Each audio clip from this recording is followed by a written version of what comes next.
Good deal.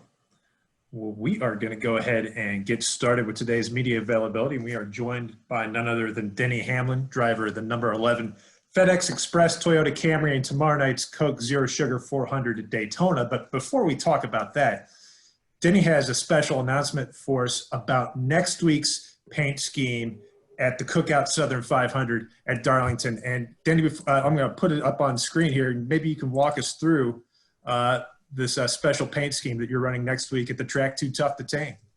Yeah, this is one that's been asked for us to run for a very long time, but this is a throwback to 1973 when the company was started by Fred Smith. And so it's the old Federal Express car. If you look at the numbers, the font there is actually from when Cale Yarborough won Darlington that year. So it's kind of a throwback to Cale and a throwback to the company of FedEx, who's been such a great supporter of Joe Gibbs Racing and myself for the last 15 years. That's awesome. And, you know, we're going to go ahead and open the floor up for questions. So if you do have a question for Denny, go ahead and raise your hand and we'll get to you. We'll go ahead and start off with Claire B. Lane. Go ahead with your question, Claire. Thank you, Denny. Appreciate you joining us. Denny, talk about your mindset. I've covered you in so many of your championship runs. You're a different guy right now. Is your mindset different leading in to the playoffs and into this race this weekend? You're secured in than you have felt before? Yeah, I mean, it's a little bit different this year. We're going to be coming into the playoffs with more playoff points than what we've ever had. You know, I think our team is performing at the highest level right now. So everything is really good for us. I just think that we've got all the momentum we need. We'll have the playoff points that we need, and it's just up for us to go out there, hope that we execute as well as what we have for most of the season. And if we do, then we're going to give ourselves a chance to win the championship at the end of the year. But we're just trying to win every single week we go to the track. That's our main objective. And then the biggest goal is to win the last race of the season. What about Daytona? How do you look at Daytona for you? Yeah, I mean, I don't know exactly what my strategy will be with Daytona.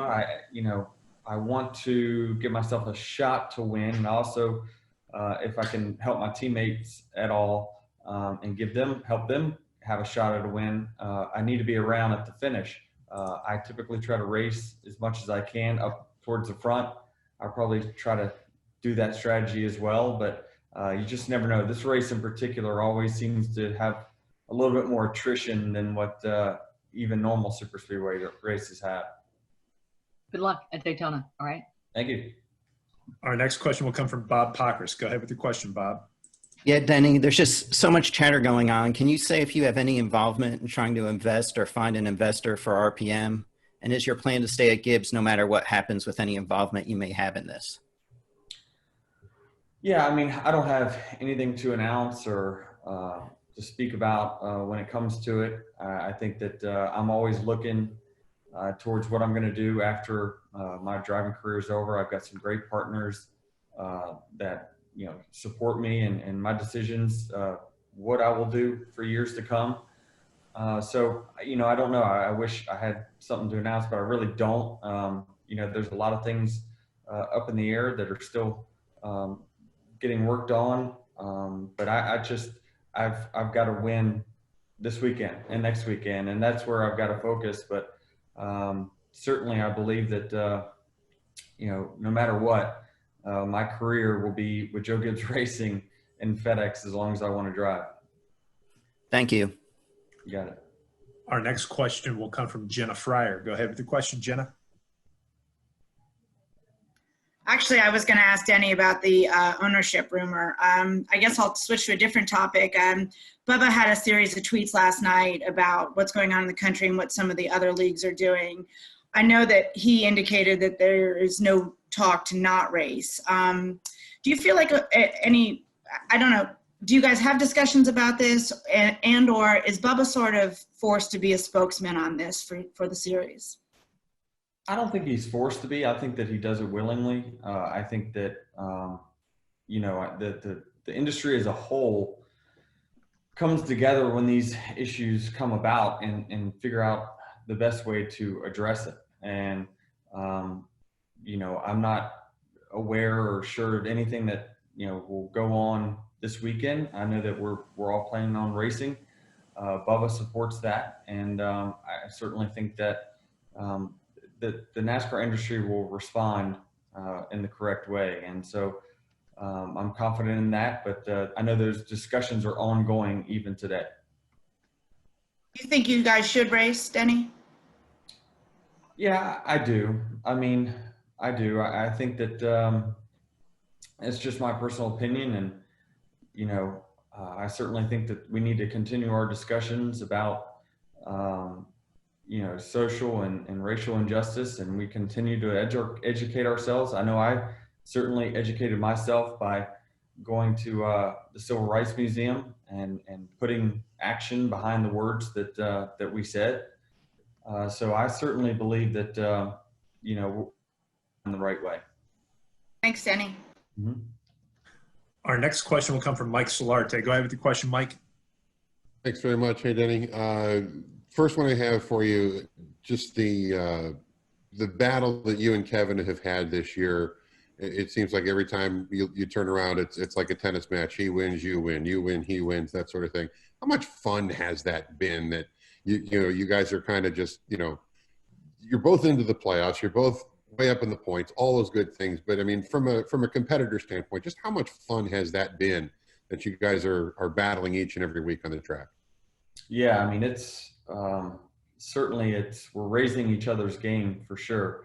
Every time we had the most wins for a while, then he matched it and then beat it, and then we matched it and he beat it again. So it's a battle, and certainly I would have loved to have my shot at him on Sunday on that second part of the doubleheader. But we had that loose wheel. Once we did finally get to second, we had that loose wheel. But I would have loved to see how it played out. But he was extremely fast and going to be probably impossible to beat with the speed that he had. So I think it's certainly a lot of fun from our standpoint. I'm sure he probably got 36 other guys that are not as amused by it, but certainly I think that we're doing everything right now. We're having cars that are fast, and I'm doing the best I can to prepare and give myself the best chance to win by putting myself in good positions throughout the entire race and just being smarter about things. And I think that that's really helped with our on-track success. And just as a follow-up, unrelated to the battles on the track, could you tell me more about that scheme that we were shown at the start of this? Because your comments were underneath the video of the car, and of course, people want to see your smiling face talking about that look. Yeah. So for, that is a throwback to 1973 when Fred Smith started the company, and it was Federal Express back then. And I know that when we talk about throwbacks all the time, I've seen renders of Federal Express cars out there, and I've always thought, man, it'd be really cool to kind of throw back to the company itself. And if you see the font on the numbers, that's actually a throwback to Cale Yarborough and what his font was for his numbers when he won Darlington in 1973. So it's great to be able to have a tribute to him and throw back to the company that's been such a huge supporter of myself, NASCAR, and Joe Gibbs Racing. Thanks, Denny. Good luck this weekend. Thank you. Our next question is going to come from Lee Spencer. Go ahead with the question, Lee. Thank you for your day, Denny. To kind of follow up on what Mike was asking, how do you get a leg up on Harvick? I mean, knowing the strength of their team, he's really the only one over there that can compete at your level, and you kind of have Truex, who is right there as consistent as you are. But how do you get past the point where you feel like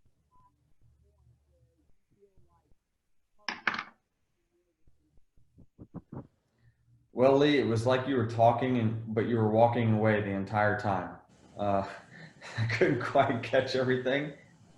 You there? No, I was not sure what happened there. No, I was just, how do you get a leg up on Kevin Harvick at this point to just get yourself in position where you would be the dominant of the two and put yourself in the best position to win at Phoenix? Well, I think it's all going to come down to, we both got to make it through the playoffs. but if we make it to the Final Four, it's just a one race winner take all. So I just hope that we're better than him on that day, or the two other guys. So it's just we're gonna have to battle if we get to the championship four, three other guys for this championship. And I agree with Harvick when I saw his comments that like you can't sleep on the competition out there. I think that this is not a two-man race. I think that there's many people that when the playoffs start find a way to win and move and advance on. And then we've seen it for the last maybe a couple of years that like the champion that wins is one that hadn't been strong all year. It's just they won the final race, and so that crowned them the champion. So it's a different formula now, and you just got to play by the rules and make sure you're the best in that final race. But with no practice, no qualifying, it's cross my fingers. I've got a fast car. That's all I hope. Do you have any regrets that the finale has been moved from Homestead to Phoenix? No, not really. I mean, we did dominate Homestead this year, which was good, but I think Phoenix is just as good of a racetrack. We dominated Phoenix fall race last year. So, it's a different aero package, so things will be different. But, I mean, we have ability to dominate any given week. Our next question will come from Jeff Gluck. Go ahead with the question, Jeff. Yeah, Denny, when you're answering Bob's question, at least it sounds like you've considered the possibility of looking at team ownership. So historically, we know that, that hasn't been very financially viable for a lot of people. Is it that you're considering this because of the next gen car? You've been so involved with those talks, you know what's coming. Would that make it more attractive to you to look at the ownership model someday? Well, I think when I look at, my career in racing, I've been around, for 15 years, the Cup Series. I always think about what I want to do afterwards. And I don't know that the ownership will be it. I don't know what my role will be, but I know that it probably will be in NASCAR in some kind of way, shape, or form. I'm always looking at avenues that, would allow me to stay in the sport beyond driving. Certainly it's a sport I believe in. Certainly the financial model hopefully will get better in the next few years for the team owners, regardless of whether I'm in it or not. But I don't know. I mean, my focus has got to be on driving and winning a championship for Toyota and FedEx right now. And but if there's ever opportunities to prepare myself or for the future, then I look to capitalize on those. Thank you. Our final question for Denny will come from Michael Shelton. Go ahead with the question, Michael. Thank you very much. Well, Denny, obviously, FedEx is one of your big sponsors, but then, of course, there's Jordan Brand, and you're performing at a Jordan-esque level right now. Just talk about your friendship, your relationship with Michael Jordan, just how much of his mentality is kind of worn off on you to perform at the level that you currently are right now. Yeah, I mean, it's he's a fiery competitor and a guy that tries to win at everything he does. So, I appreciate my partnership with him that's going on 10 or 11 years now. He's just been more of a friend than a business partner to me. So we've got that great relationship, and we're performing at that type of level, and it's fun to get texts from him. Each week that we're winning, and even when we're not winning, making sure he knows that he's tuned in that week, and he always questions our questionable strategy calls. So he knows what's going on, and he loves racing. Yeah, and just quickly, you won the Daytona 500, obviously, but that it was obviously marred by the horrific crash with Ryan Newman, which fortunately he's fine. But how much do you want to win this weekend to hopefully have a proper celebration in victory lane that you didn't get to have last February? Yeah, I mean, that was definitely a difficult situation for everyone in the team. We were really excited, and I was definitely really excited, and I didn't know anything that was going on, and I get in victory lane, and it's just very quiet. And so, you kind of knew that something was a little different. And when they came to the car and told me, certainly it changed our outlook and our celebration from that point forward. So, Daytona Victory Lane is a place I know exactly where it is. I think we've won about 9 times now at Daytona in different cup races, whether it be shootouts or duels or Daytona 500s. So we've won there a lot. It's just, it's just a track that I love to race at. I love the technique of it, the strategy of it, and what it takes to win there. Thank you very much. Good luck. Thanks. And Denny, I do have one final question for you from Alex Andreev. Go ahead with the question, Alex. Hey, Denny. Thank you for your time. I just have a quick question about the rookie class, actually. I'm wondering if there are any drivers that you feel like in the rookie class that have stood out to you this season, and if so, who?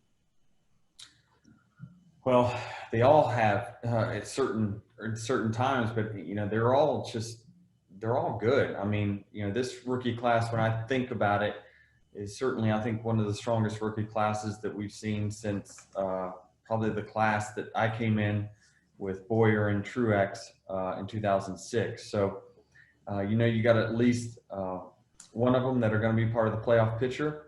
I would not be surprised to see either one of those other 2 or 3. John Hunter Nemechek as well. You can't leave him out and what he's been doing. Any of them can win this weekend and put themselves in. So they're all really good and all got bright futures, and especially from what I've seen on track, they've been really smart and strategic. You're not seeing them make those big rookie mistakes that typically you see rookies make. Thank you. Appreciate it. Thanks. Well, Denny, thanks again for your time. And as we say farewell to you, we'll go ahead and take another look at this fine Federal Express number 11 Toyota Camry that you'll be driving next week in the Cookout Southern 500. Thanks again for joining us, and have a great Daytona. Thank you.